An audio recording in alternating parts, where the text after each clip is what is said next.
Welcome back everyone. So in today's video we're going to talk about drawing the male upper body and also why these focus studies are so important. So let's jump on in. So with this type of practice activity, I was really going for the relationship of the shoulders to the chest, and then I realized, well, to really kind of explain that in better detail, I need to add the rib cage, the abdomen muscles. See on the one I added the neck and the head.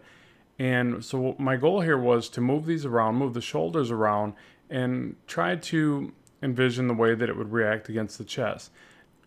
So now that I've got all my gestures in place, I can start to work over it.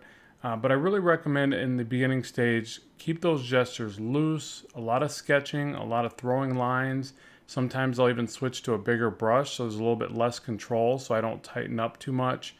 All those things. You want to really feel the gesture and get the overall direction before you start to refine the pose.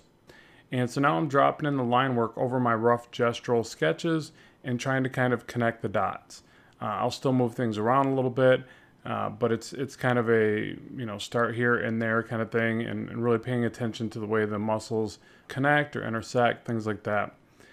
And I also wanted to make sure to really mention that when doing these studies, you want to really try to rotate the study around as much as possible, get these different camera angles.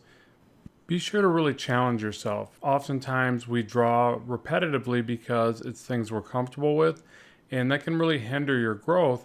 So even though it's not as easy to say draw characters back anatomy, which I feel like I struggle with still to this point, I have to challenge myself. I have to do more of it.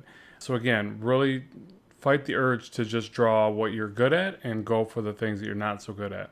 As you see me redrawing this rib cage and stomach multiple times, trying to basically problem solve that area. And so the other thing I want to talk to you about is focus studies. And this is probably a good example because I am struggling with that area. So when I go in and I study a certain area, and I mean, when I say study, I mean everything. I mean draw without reference, draw with reference, draw from different art styles, look at all those things and then piece them all together, kind of like a puzzle, and then figure out my own style, what resonates with me, what I like and why. What happens there is when you do the focus studies, I think it's better for your growth. I know it is for me, so hopefully it is for you as well.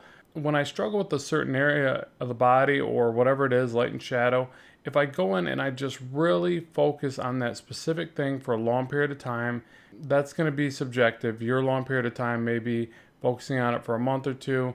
Mine might be 2 months. It's really whatever it takes to master that certain area. And I always feel like when I do that, when I draw specific studies, I kind of get control of that certain area in my work, so it's worth it. It's not always the most fun experience. It feels like real work, but I walk away feeling more accomplished, and as soon as I can look at my old work and start to see those flaws more clearly because I've done those studies, I quickly realize how worth it is. So hopefully you've enjoyed today's video. I'd love to know what you think in the comments section below. More content is on the way very soon. So as always, keep drawing, keep having fun, and bye for now.